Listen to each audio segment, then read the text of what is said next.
আজকে আমরা ডুব দেব দক্ষিণ এশিয়ার দুটো কিংবদন্তি বিশ্ববিদ্যালয়ের গল্পে। এই দুটো প্রতিষ্ঠানের ইতিহাস কিন্তু শুধু শিক্ষার ইতিহাস নয়, এর সঙ্গে জড়িয়ে আছে রাজনীতি, সংস্কৃতি আর ছেলা একটা অঞ্চলের আত্মপরিচয়ের লড়াই। ভাবুন তো, একই বাংলা ভাষা, একই ঔপনিবেশিক অতীত, কিন্তু ইতিহাস তাদের নিয়ে গেল দুটো একেবারে ভিন্ন পথে। একটা প্রতিষ্ঠান বিশ্বকে একের পর এক নোবেল বিজয়ী উপহার দিয়েছে, আর অন্যটা জন্ম দিয়েছে একটা নতুন দেশের। তো প্রশ্নটা হলো, কিভাবে বাংলা সংস্কৃতির এই দুটো স্তম্ভ সাফল্যের এমন আলাদা প্রতীক হয়ে উঠল? চলুন এই প্রশ্নটারই উত্তর খোঁজা যাক, আর গভীরে গিয়ে দেখি কিভাবে তারা নিজেদের এই কিংবদন্তি পরিচয় তৈরি করেছে। গল্পটা শুরু করা যাক তাদের জন্মলগ্ন থেকে। চলুন দেখি কিভাবে সেই সময়ের প্রতিষ্ঠিত শক্তি কলকাতা বিশ্ববিদ্যালয়ের ছায়ায় ঢাকা বিশ্ববিদ্যালয়ে জন্ম হয়েছিল। আর সেই জন্মটা কিন্তু মোটেও সহজ ছিল না, ছিল বেশ বিতর্কিত। পার্থক্যটা তো শুরুতেই চোখে পড়ার মতো, তাই না? কলকাতা বিশ্ববিদ্যালয় যখন প্রতিষ্ঠিত, তার প্রায় ৬৪ বছর পর জন্ম নিল ঢাকা বিশ্ববিদ্যালয়। একটি ছিল উপমহাদেশের প্রথম আধুনিক বিশ্ববিদ্যালয়, আর অন্যটি এলো প্রাচ্যের অক্সফোর্ড হওয়ার এক বিরাট স্বপ্ন নিয়ে। আসলে ঢাকা বিশ্ববিদ্যালয়ে প্রতিষ্ঠার সিদ্ধান্তটা শুধু একটা একাডেমিক সিদ্ধান্ত ছিল না, এর পেছনে ছিল বিরাট এক রাজনৈতিক সমীকরণ।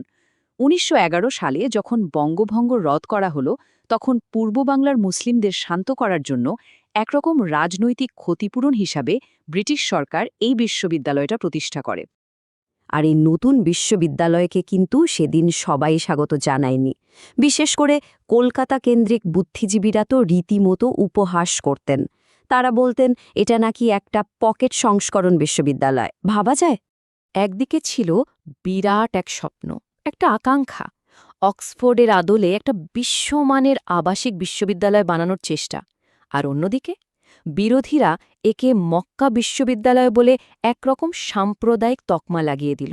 বোঝাই যাচ্ছে জন্ম থেকেই কি পরিমাণ বিরোধিতার মুখে পড়তে হয়েছিল একে। তো এই দুটো বিশ্ববিদ্যালয় কিভাবে তাদের নিজ নিজ কিংবদন্তি তৈরি করল, চলুন সেই পথ দুটো দেখা যাক। আর পথ দুটো কিন্তু ছিল একদমই আলাদা। প্রথমে আসি কলকাতা বিশ্ববিদ্যালয়ের কথায়। এর ঐতিহ্যটা দেখুন, কি অসাধারণ। রোনাল্ড রস, রবীন্দ্রনাথ ঠাকুর, সিভি রমন, অমর্ত্য সেন, অভিজিৎ বন্দ্যোপাধ্যায়, একের পর এক নোবেল বিজয়ী। মানে বিশ্বমানের মেধা তৈরিতে এর ভূমিকা নিয়ে তো কোনো প্রশ্নই উঠতে পারে না। আর এখানেই ঢাকা বিশ্ববিদ্যালয়ের গল্পটা একটা অন্য মোড় নেয়। এর কিংবদন্তি কোনো শান্ত ল্যাবে বা লাইব্রেরিতে তৈরি হয়নি। এর জন্ম হয়েছে রাস্তায়, একটা জাতির মুক্তি সংগ্রামের একদম কেন্দ্রবিন্দুতে। এর ছাত্র শিক্ষকরা শুধু জ্ঞানচর্চা করেননি, একটা দেশের ভাগ্য নির্ধারণে সরাসরি ভূমিকা রেখেছেন। এই টাইমলাইনটা একবার দেখুন। ১৯৪৮-এ ভাষার জন্য প্রথম প্রতিবাদ, এরপর ৫২ সেই রক্তাক্ত ২১শে ফেব্রুয়ারি যখন ছাত্ররা বুকের রক্ত ঢেলে দিল, আর শেষে ৭১-এর মুক্তিযুদ্ধ। ঢাকা বিশ্ববিদ্যালয় সব সময় ছিল বাঙালি জাতীয়তাবাদের সেই স্ফুলিঙ্গ, যেখান থেকে আগুনটা জ্বলে উঠত। এর ঐতিহ্য যেন রক্তের অক্ষরে লেখা। আচ্ছা, ইতিহাস তো হলো, কিন্তু আজকের দিনে এই ঐতিহ্য কি যথেষ্ট? চলুন দেখি আধুনিক র্যাঙ্কিং আর চারপাশের বাস্তবতা কি বলছে। এই দুটো প্রতিষ্ঠান ভবিষ্যতের জন্য নিজেদেরকে কিভাবে তৈরি করছে। র্যাঙ্কিংয়ের দিকে তাকালে কিন্তু বেশ অবাক হতে হয়। কিউএস ওয়ার্ল্ড র্যাঙ্কিং বা এশিয়া র্যাঙ্কিং, দুটোতেই ঢাকা বিশ্ববিদ্যালয় এখন কলকাতা বিশ্ববিদ্যালয়ের চেয়ে কিছুটা হলেও এগিয়ে। তার মানে একাডেমিক প্রতিযোগিতাটা কিন্তু এখনও বেশ জমজমাট। কিন্তু র্যাঙ্কিংয়ের এই সংখ্যাগুলোই তো সবটা নয়, তাই না? একটা বিশ্ববিদ্যালয়ের সাফল্য তো শুধু তার চার দেয়ালের মধ্যে সীমাবদ্ধ থাকে না। চারপাশের পরিবেশ, শহরটা কেমন, সেটাও তো দেখতে হবে। আর এখানেই ছবিটা পুরো পাল্টে যায়। এই অর্থনৈতিক বাস্তবতাটা একবার ভাবুন। গড় বেতন দিয়ে কলকাতায় যেখানে প্রায় ১ মাসের খরচ চলে যায়, ঢাকায় সেটা অর্ধেকেরও কম। একজন তরুণ শিক্ষক বা গবেষকের ওপর এর প্রভাবটা কি? কলকাতায় তিনি হয়তো গবেষণা নিয়ে ভাবতে পারছেন, আর ঢাকায় তাকে হয়তো টিকে থাকার জন্যই লড়তে হচ্ছে।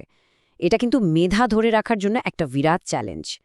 আর শহরের জীবনযাত্রার এই পার্থক্যটা তো আরও স্পষ্ট। ঢাকার এই যে অসহনীয় যানজট, মানে হাঁটার থেকেও ধীর গতি, একজন ছাত্র বা শিক্ষকের দিনের কতটা সময় আর শক্তি যে নষ্ট হয়। অন্যদিকে কলকাতার মেট্রো, তুলনামূলক নিরাপদ পরিবেশ বা সাক্ষরতার উচ্চ হার, এই সব কিছু মিলে একটা জ্ঞানচর্চার সহায়ক পরিবেশ তৈরি করে, যা যে কোনো বিশ্ববিদ্যালয়ের সাফল্যের জন্য খুবই জরুরি। তো এত সব আলোচনার পর আমরা কোথায় এসে দাঁড়ালাম? চলুন দুটো প্রতিষ্ঠানের ঐতিহ্যকে এক জায়গায় এনে দেখি তাদের ভিন্ন ভিন্ন পথগুলো আসলে কিসের প্রতীক। আসলে আমরা এখানে শ্রেষ্ঠত্বের দুটো আলাদা সংজ্ঞা দেখতে পাচ্ছি। কলকাতা বিশ্ববিদ্যালয় হলো একটা গ্লোবাল একাডেমিক পাওয়ার হাউস, যারা বিশ্বকে দিয়েছে অসাধারণ সব চিন্তাবিদ। এর কাজটা হলো মেধার রপ্তানি। আর ঢাকা বিশ্ববিদ্যালয়, ওটা হলো একটা জাতির হৃৎপিণ্ড, একটা দেশের জন্ম, তার পরিচয়, তার রাজনৈতিক সংগ্রামের সঙ্গে মিশে আছে এর নাম। এর ঐতিহ্য হলো জাতি গঠন। দুটোই নিজ নিজ জায়গায় মহৎ। তবে এত পার্থক্যের পরেও একটা জায়গায় কিন্তু তারা মিলেমিশে একাকার। দুটোই নিজ নিজ শহরের সাংস্কৃতিক রাজধানী। কলকাতার দুর্গাপূজা আর ঢাকার পয়লা বৈশাখের মঙ্গল শোভাযাত্রা, দুটোই ইউনেস্কোর বিশ্ব ঐতিহ্যের অংশ। এটা তাদের সাংস্কৃতিক ঐক্যের এক অসাধারণ প্রতীক। তাহলে শেষ প্রশ্নটা কি? কোনটা বড় উত্তরাধিকার, বিশ্বকে মেধাবী সন্তান উপহার দেওয়া নাকি একটা জাতির আত্মাকে জন্ম দেওয়া? একটা বিশ্ববিদ্যালয়ের সাফল্য কি শুধু গ্লোবাল র্যাঙ্কিং দিয়ে মাপা উচিত, নাকি একটা জাতির সংগ্রামে তার ভূমিকা দিয়ে? এই প্রশ্নের উত্তরটা হয়তো এক একজনের কাছে এক এক রকম হবে, আর এর উত্তর খোঁজার ভারটা দর্শকের উপরেই ছেড়ে দেওয়া যাক।